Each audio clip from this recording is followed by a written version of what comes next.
C'est l'un des plus importants projets de pipeline en Amérique du Nord. Ce projet de pipeline-là transporterait plus d'1 million de barils par jour. 1 million de barils par jour, c'est 1/90e de toute la consommation mondiale de pétrole. C'est énorme, c'est pharaonesque. Et ce n'est pas n'importe quel type de pétrole, c'est le pétrole des sables bitumineux. Notre objectif en tout temps, c'est zéro incident sur nos pipelines. La conception de l'oléoduc est faite en sorte pour que ça soit stable, intègre. Oui, une partie serait pour l'exportation. Qu'est-ce que ça veut dire nettement? Ce n'est pas une augmentation de consommation ou de production nette du pétrole dans le monde. Ça veut dire que c'est nous qui allons vendre plus notre pétrole aux dépens d'autres producteurs. Nous autres ici, avec ce projet-là, ça va affecter le minimum au moins 300 coups d'eau pour lors de la construction de la pipeline. C'est ça le plus inquiet qu'on est pour notre peuple. Là. La compagnie albertaine TransCanada compte construire un pipeline d'une longueur de 4600 km. Il devrait transporter un peu plus d'1 million de barils de pétrole brut par jour de l'ouest du Canada vers des raffineries de l'est du pays. Ce projet suscite beaucoup d'inquiétudes chez des citoyens et des groupes environnementaux. D'après Stephen Guilbeault, directeur principal d'Équiterre, l'oléoduc aurait un impact considérable sur l'environnement et les changements climatiques. Pour nous, il y a deux catégories de risques très importants. Alors, il y a la question des gaz à effet de serre. Je l'ai dit, c'est un pétrole qui est très polluant. Donc, c'est un pétrole qui a à la fois une facture environnementale et une facture énergétique très élevée. Alors, pour produire un baril de pétrole dans les sables bitumineux, il faut brûler l'équivalent en énergie d'un demi-baril de pétrole. C'est beaucoup du gaz naturel, du diesel pour l'équipement lourd qui est utilisé pour extraire le pétrole. Alors, il faut beaucoup d'énergie pour produire ce pétrole-là. Ce pétrole, les sables bitumineux émettent plus de gaz à effet de serre qu'une province comme le Québec, par exemple. Et là, on ne parle que de... les sables bitumineux, là, c'est une dizaine d'entreprises. Là. On ne parle pas de centaines d'entreprises. Là. Alors, ces dizaines d'entreprises-là émettent plus de gaz à effet de serre qu'une province de 8 millions de personnes comme le Québec. C'est énorme. Si le Canada dit oui au projet Énergie-Est, alors il faut, pour rencontrer les objectifs que nous avons pris dans le cadre de la conférence de Paris, ça augmente nos objectifs de 10% en termes de réduction d'émissions de gaz à effet de serre. Donc, c'est très, très, très... C'est majeur et nous, on pense que c'est tout à fait incompatible avec les objectifs du Canada, mais les objectifs de la communauté internationale de se diriger vers un monde sobre en carbone. De dire oui à Énergie-Est, ça nous enferme dans une dynamique pétrolière pour les 50-60 prochaines années, d'une part. D'autre part, il y a des risques très importants au niveau local. Alors, ce projet-là va traverser à peu près 600 cours d'eau, dont plus d'une centaine au Québec seulement. Au Québec, justement, le projet devrait traverser le fleuve Saint-Laurent à environ 250 km à l'est de Montréal. Patrick Bonin, responsable de la campagne Climat-Énergie à Greenpeace Canada, précise qu'en cas de bris, c'est l'eau potable de pratiquement toute la région de Montréal qui serait menacée. Il faut comprendre que cet oléoduc va permettre l'expansion de la production de pétrole issu des sables bitumineux dans l'Ouest canadien, jusqu'à près de 40% d'augmentation de la production dans l'Ouest, avec évidemment une augmentation massive des émissions de gaz à effet de serre. On parle de l'équivalent d'ajouter presque 7 millions de véhicules sur les routes en termes de pollution par le CO2, juste pour produire ce pétrole-là supplémentaire dans l'Ouest canadien, sans parler de tous les autres enjeux et problèmes environnementaux liés à la production. Sinon, il y a des risques majeurs en cas de déversement. On parle d'un pétrole lourd des sables bitumineux qui coule dans le fond de l'eau, qui traverserait la rivière des Outaouais près de Montréal, le fleuve Saint-Laurent également, qui sont de grands cours d'eau.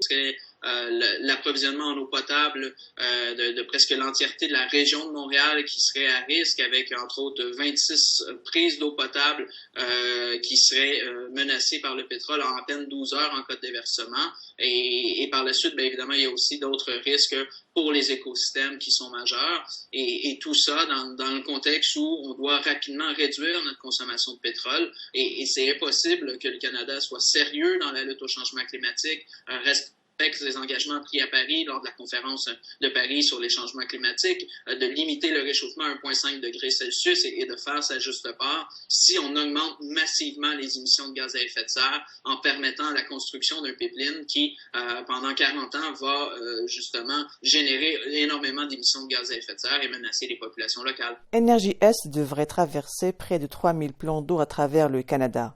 Un rapport produit début avril 2016 par des groupes environnementaux, intitulé Énergie Est, une menace à l'eau potable, prévient qu'en cas de déversement, c'est plus de 5 millions de Canadiens qui seraient affectés par la qualité de l'eau potable, dont plus de 3 millions au Québec. TransCanada soutient que le risque de déversement est très minime et que le pipeline est plus sécuritaire que les autres modes de transport de pétrole. Le porte-parole du projet oléoduc Énergie Est, Tim Dubois, précise que les accidents surviennent lors d'interférences d'une tierce partie.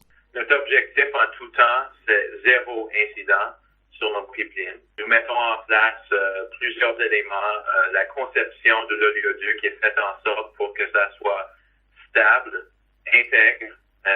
Quand on parle de l'intégrité du pipeline en soi, le risque principal, c'est une interférence d'une tierce partie. Et c'est pour ça que quand nous traversons des rivières, par exemple, on passe à plusieurs mètres en dessous du lit de la rivière pour éviter la possibilité de contact avec un bateau ou avec un ancrage. Et quand on passe sur les terrains, que ce soit des agriculteurs ou autres propriétaires, on fait de la sensibilisation auprès de ces gens-là pour qu'ils ne creusent pas, par exemple, dans un mauvais endroit pour éviter qu'il y ait un accident.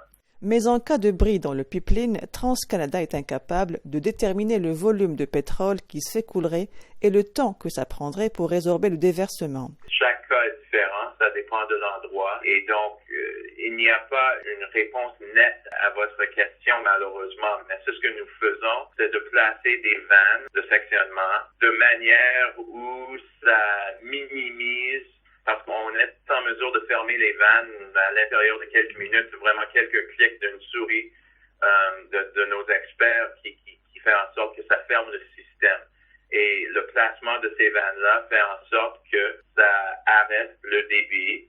Et il faut aussi comprendre que si jamais il y a un bris dans le système, puis je vais revenir là-dessus parce que c'est tellement improbable, ça. C'est une fois sur plusieurs milliers d'années, mais une fois que vous fermez les vannes de chaque côté, ça fait en sorte qu'il y a une espèce de vide qui se crée à l'intérieur du tuyau et ça retient la majorité du volume qui reste à l'intérieur. Donc, c'est pas vrai qu'on peut juste prendre les volumes qui passent à l'intérieur d'un tuyau puis qu'on imagine qu'il y a un bris quelque part et que ce volume-là, dans son entier, va sortir dans l'environnement. Ça, c'est pas vrai non plus. Du 7 au 17 mars 2016 s'est tenue à Lévis la première partie des consultations du BAP, le Bureau d'audience publique sur l'environnement au Québec. Dans son intervention, TransCanada a choisi la rivière Etchemin pour présenter le scénario de déversement accidentel le plus défavorable. Ainsi, dans le cas d'une rupture totale de la canalisation au point de traverse de la rivière Etchemin, 22 000 barils de pétrole, soit l'équivalent de 3,4 millions de litres de pétrole, seraient déversés dans le fleuve Saint-Laurent en un peu plus de 5 heures. Selon un sondage réalisé par ECOS pour le compte de CBC Radio-Canada, 70% des Canadiens estiment que le transport de pétrole par pipeline sur les grandes distances est sécuritaire. Par ailleurs, 31% des Canadiens croient que le pipeline est le moyen de transport le plus sécuritaire, contre 7% pour le bateau, 5% pour le train et 4% pour le camion.